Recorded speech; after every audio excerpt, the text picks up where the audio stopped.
Election day in Wisconsin, from mayoral races to multi-million-dollar referendums to a statewide Supreme Court race. Your election results right now at 10. From the Channel3000.com Alert Center, this is News 3 Now at 10. And thanks for joining us tonight. It is spring election day in Wisconsin. The polls are closed. The final numbers are coming in. We have team coverage tonight scattered around Wisconsin, from Madison to Racine and Waukesha, covering the biggest races. And right now, we are keeping an eye on the race for Supreme Court, the only statewide race too close to call right now, with 73% of precincts reporting Judge Lisa Neubauer with a small lead of about 20,000 votes over her challenger, Judge Brian Hagedorn. More reports on that in just a moment. But first, here in Madison, there is a new mayor-elect. Looking at the numbers, challenger Satya Rhodes Conway has ousted incumbent Mayor Paul Soglin, with nearly all precincts reporting Rhodes Conway taking away more than 60% of those votes. We have reporters with both candidates tonight. Our Amanda Quintana has been at the Rhodes Conway event all day. She is live at the Prism on Willie Street. And what's the atmosphere like there, Amanda? Yes, well, this quickly turned from a watch party to just a plain party. People are dancing, they are cheering and yelling to see those results on screen. Now at 8:50, somebody yelled out, "They're calling it," and everyone just erupted in cheers here. Now, Satya, I talked to her. She said she expected this to be a very long night. She did not expect it to be called that early, but obviously she's very excited about it.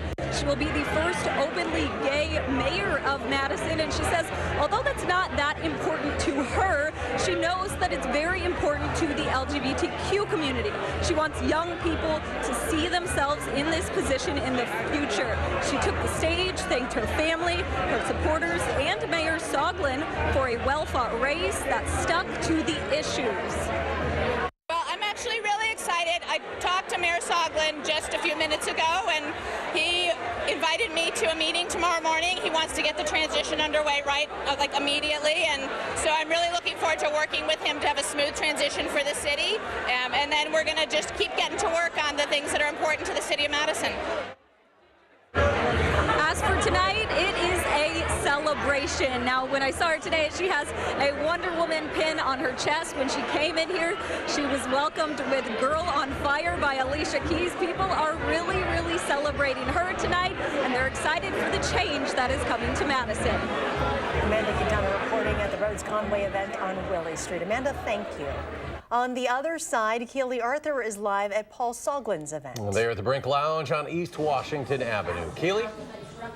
Well, Soglin was in and out of here pretty quickly tonight, delivering his concession speech to a room full of supporters here at the Brink Lounge, telling us he called Rhodes Conway just before 9 p.m. to congratulate her. Now, this marks the end of a very long tenure for the mayor of Madison. Soglin served on and off for 22 years over the course of 5 decades, in that time influencing many parts of the city. He's responsible for the Monona Terrace and the State Street Walking Mall. Tonight, he says he's most proud of improving race relationships and increasing housing in the city.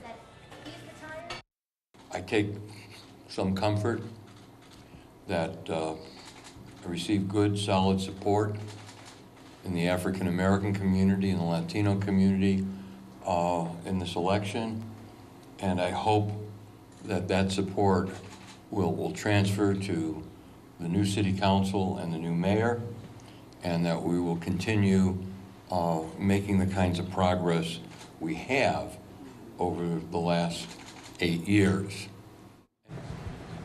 Soglin joined the race pretty late, throwing his hat in October following a failed run for governor of the state. Now, Rhodes Conway was the first to enter this race back in May of 2018. Now, it's unclear what the man who became mayor in 1973 at the age of 27 will do next. We did try running after him, asking that very question. He simply said he has 2 weeks left of being the mayor of Madison. Back to you. We will certainly follow what's ahead for Paul Soglin. Keely Arthur live on East Wash tonight at the Brink. Keely, thank you. The only race that was on every ballot in the state is for Wisconsin Supreme Court. It's a nonpartisan race, but Judge Lisa Neubauer has been backed by liberal groups. Judge Brian Hagedorn has been the pick for conservatives. Again, we have team coverage of this race as well. News 3 chief political reporter Jessica Arp is at an event for Judge Neubauer in the judge's hometown of Racine. Jess, what's the feeling there tonight? Well, actually, we just heard just a moment ago from Representative Greta Neubauer, who is Judge Neubauer's daughter. She's a assembly representative from this area of Racine. They came out just a moment ago and said they felt increasingly confident that she would be the next Supreme Court justice, but that it was just too close to call. And in fact, that's what we're seeing as well. The numbers show that this may very well be the closest Supreme Court election in Wisconsin since the 2011 race that featured Justice David Prosser versus Judge Joanne Kloppenberg. At that time, you may remember that race ultimately went to a recount. The final totals there were 50.2% to 49.8%. It was a very tight race across the state. Remember, that came right after Act 10. There were a lot of partisan overtones to that race, as well as there has been in this one. We've been looking at a lot of results from different counties tonight, and here are a couple of things that we've noticed from those results. First of all, Judge Neubauer overperformed pretty handily in Dane County by something like over 10,000 votes. There were many, like some more 10,000 votes cast this year than there were in last year's 2018 Supreme Court election. So she overperformed there, but she's looking at this point as if she will have underperformed slightly in Milwaukee County, which is another Democratic stronghold, over those 2018 numbers. We've also been watching some sort of bellwether counties. We were looking tonight at Brown County. WISCPolitics.com reporting tonight that Brown County has picked the Supreme Court justice that ultimately won in every election since 2000, so for the last 18 years. And we know now just 100% of precincts reported just within the last 10 minutes or so. And in that county, Judge Brian Hagedorn is leading 53 to 47% for Judge Neubauer. So whether that may be a bellwether again, we will see, but we are watching the results very closely, looking at each of these counties, and we'll be sure to keep you updated with the latest. Yeah, still about a quarter of all precincts out at this time. We'll see how this all plays out. Jess Garp live in Racine tonight. Jess, thanks. And at the Brian Hagedorn Watch Party, we have political reporter Rose Schmidt, who is at the Ingleside Hotel in Waukesha. Good evening to you, Rose. Yes, hi, Charlotte and Eric. Actually, the mood right in here now, I would say, is one of anticipation as people are waiting these election results as they come in. Now, what it's probably going to come down to is, as Jessica was saying, those purple areas, because the WOW counties, the deep red counties of Washington, Ozaukee, as well as here in Waukesha County, actually outperformed the 2018 Supreme Court election. We know that those numbers last year were 67,000. Or sorry, excuse me, that's for this year. 67,000 this year as opposed to 41,000 last year. So we know that this is really going to come down to not these red counties, but the purple areas, because we know that this is really going to help decide the race. Right now, we haven't seen Judge Hagedorn yet tonight, but we expect him to come out within the next hour or so after this race is called. Now, as I'm talking to people here, they're telling me it's just too close yet. I've talked to GOP strategists who say that the grassroots efforts this year were really not so much bigger than in years past, but they were fired up because they say that Judge Hagedorn's religion was under attack. Now, we know he's faced some criticism over blog posts that surfaced from about 10 years ago in which he made some controversial comments about abortion as well as bestiality and gay rights. So GOP strategists tell me that because of what they call attacks, that really ramped up their grassroots efforts this year, and we'll see if it makes a difference tonight. Back to you. Rose Schmidt in Waukesha. Rose, thank you. Let's go a little more local now. In Fitchburg, a new mayor has been elected. Alder Aaron Richardson topping incumbent Jason Gonzalez tonight, getting nearly 65% of the vote there. And a big driver for all turnout today, several school referendums in our area. One of the biggest was in Sun Prairie. The district there wants to borrow $164 million to build a second high school, and the majority of voters agree, passing tonight with nearly 60% of the vote. A second part of that referendum is to exceed revenue limits by $5 million a year to help staff operate and maintain the new school. That also passed tonight. Well, this is a big vote for that rapidly growing community. Our Amy Reed has been there all day. She joins us now live from the current high school itself, only 9 years old. And Amy, now it looks like they'll add another. Right. With that vote today, Sun Prairie residents chose to support paying $164 million for a new high school, and that would make Sun Prairie the only other district in Dane County besides Madison Metro to have more than one high school in its boundaries. We caught up with the vice president of the school board outside the current high school, and he said he's been watching results all night and seeing the support for the referendum is exciting. One of the things that's going to be unique here in Sun Prairie is that really we're going to have two new high schools. The building that's behind us here is only 8 years old at this point. Our ability to build another new high school, the kids that are going to be going to high school in Sun Prairie for years to come are going to just have some tremendous opportunities here. The supplementary $5 million referendum that passed will pay for operating the new high school, and 1 year of those funds will give teachers throughout the rest of the district a pay raise. Now, if you live in Sun Prairie, expect your property taxes to go up. If your home is worth about $250,000, you'll be paying $320 more a year in property taxes until these referendums are paid off. All right, Amy Reed live in Sun Prairie where both of those passed tonight. Amy, thank you. Other notable referendums, a $125 proposal, $1 million proposal, was passed by the voters today in DeForest. This was a two-part referendum. The district is asking for the money to build a new middle school. The second part of that referendum also passed. The district wants to exceed revenue limits by $1.25 million to help fund the new school. In Rock County, the third time is the charm for the Milton School District. This was its third facilities referendum just since 2016. The previous two failed.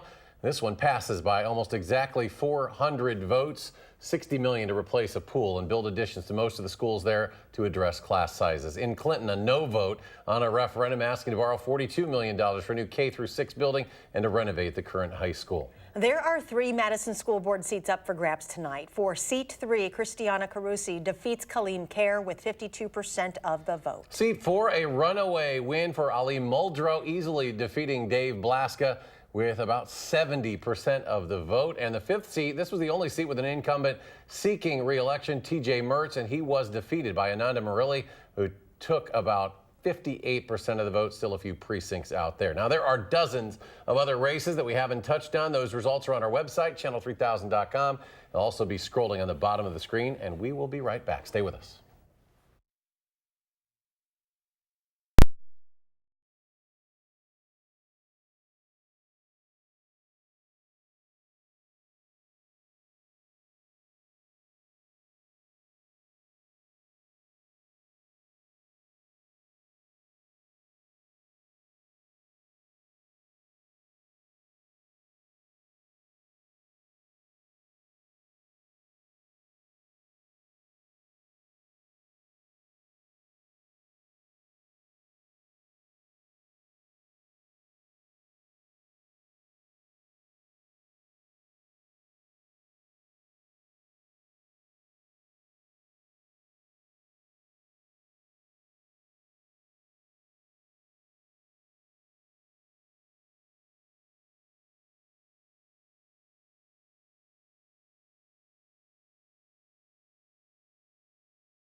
Welcome back. Wisconsin spring election day is just about over. And now, if you missed the numbers at the top of the show, let's take a quick look at some of the more notable races for Madison Mayor. Satya Rhodes Conway, the commanding win over incumbent Madison longtime Mayor Paul Soglin. At last count, earning about 62% of the vote. The only statewide race still too close to call for State Supreme Court Judge Lisa Neubauer with that slim lead over fellow appellate court Judge Brian Hagedorn. This one very close as they get a little closer to having the full complement of precincts reporting. Another big mayoral race tonight is in the city of Fitchburg. Challenger Aaron Richardson has defeated incumbent Mayor Jason Gonzalez. Richardson receiving nearly 65% of that vote. Also, a quick mention of an historic mayoral race in Chicago. Lori Lightfoot will succeed Rahm Emanuel, Chicago's first black female mayor. The win also makes Chicago the largest city in the United States to be headed by an openly gay mayor.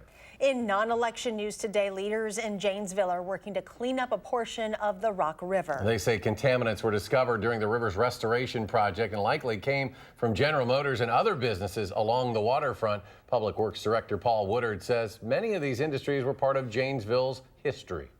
I don't think regulations really existed back in the early 1900s when all these businesses went along the river. I don't think you would have seen the development that happened probably. So we're dealing with the after facts of that, basically little to no regulations when a lot of these industries first went in, and we're dealing with it. He says the city plans to get rid of the contaminants by adding additional topsoil in the Monterey Bay.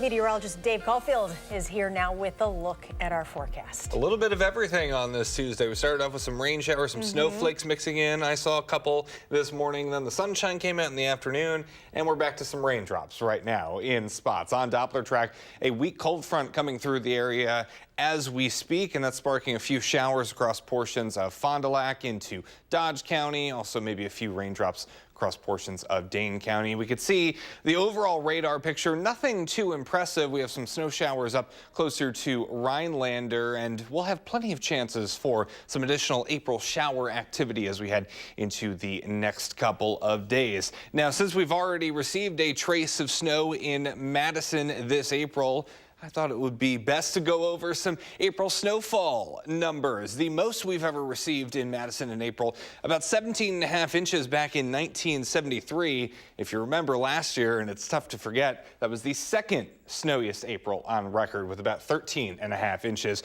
But at the same time, we've received either 0 inches or just a trace of snow in April 41 times. So it kind of evens out. We should be looking at about 2.5 inches of snow. That's our normal April snow amount. I think we'll be dealing with more rain than anything else as we head into the next couple of days. Here's a look in Madison on the Edgewater Skycam. Today's high 49, just about 2 degrees below where we should be, which is 51 for this time of year. Right now, temperatures in the mid 40s, mostly cloudy skies and a calm wind across southern Wisconsin. 42 in Milwaukee right now, 38 in Dubuque, Iowa, 42 in Moline as well. The winds were a little bit gusty as that front was coming through and continues to move through portions of southern Wisconsin. 15-mile-per-hour winds in Milwaukee, but Madison not too bad right now. This is a pretty weak cold front, and we'll have a couple more fronts come our way over the next couple of days. Low pressure still getting its act together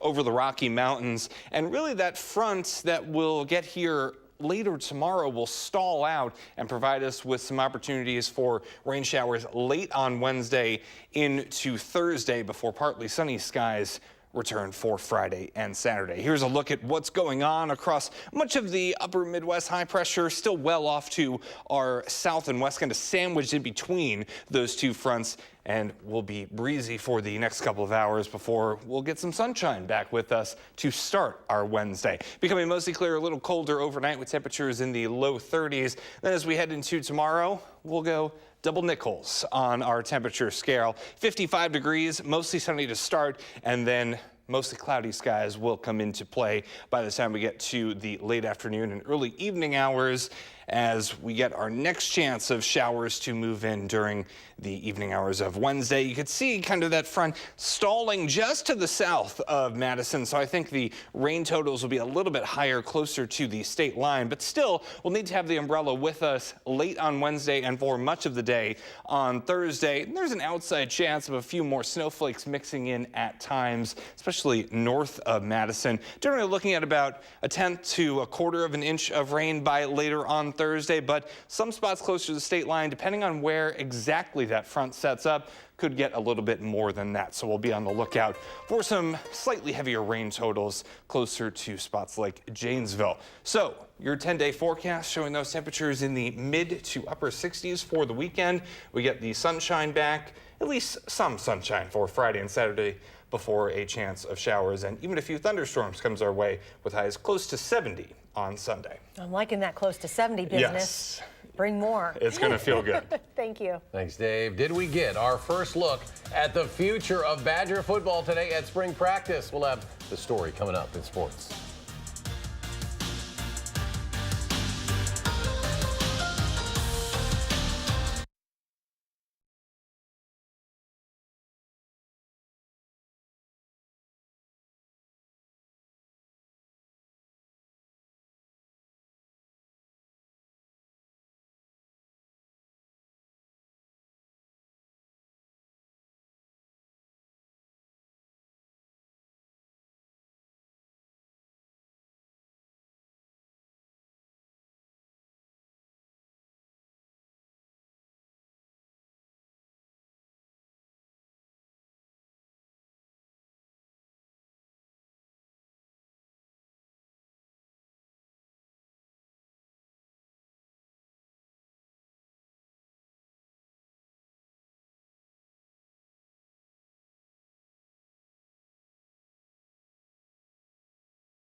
The Brewers try to keep their hot start going with their second of 3 games in Cincinnati tonight. 1-1 in the 6th. Orlando Arcia was 0 for 16 on the season before he hit this 3-run homer, and it turned out to be the game-winning hit.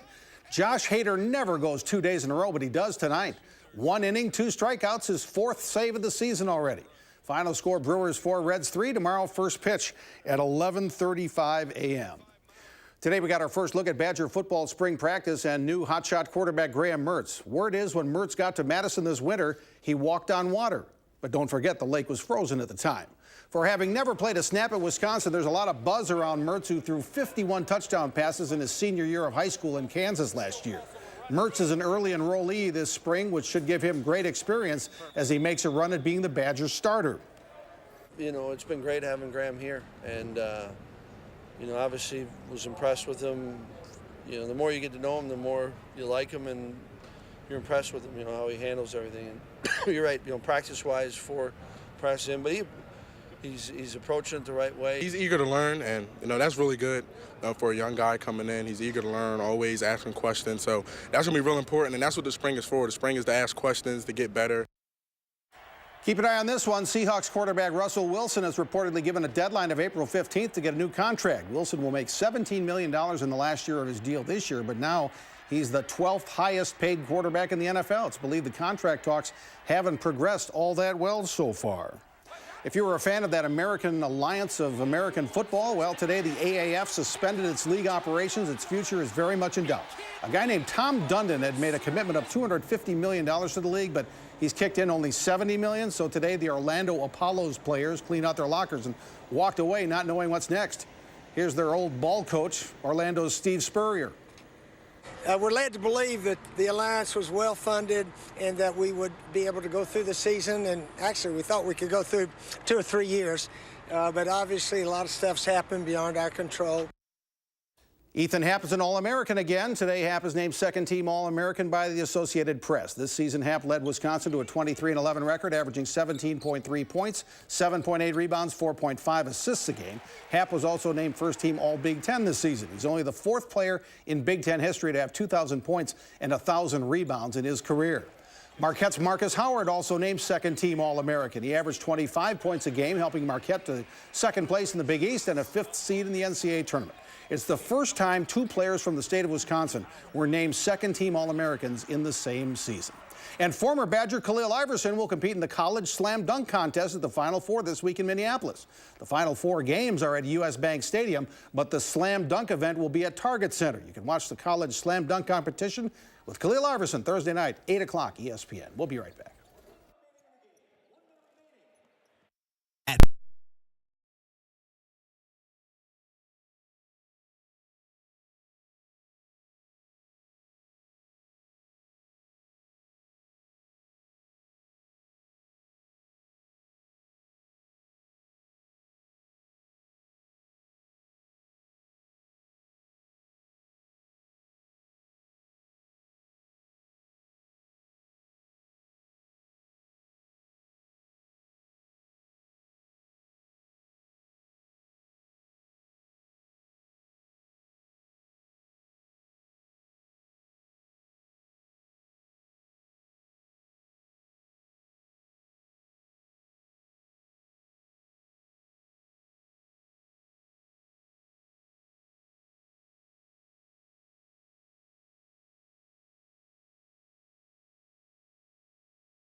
We're still keeping an eye on the race for Wisconsin Supreme Court. It is still too close to call. Judge Lisa Neubauer and Judge Brian Hagedorn.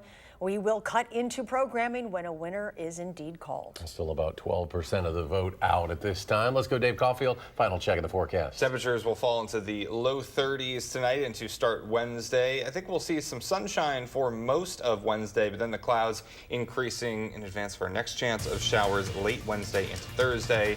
Temperatures in the 60s this weekend. Dave, thanks. We want to remind you all those results are available at channel3000.com and on the bottom of your screen as well. Do something good, and we'll see you back here tomorrow.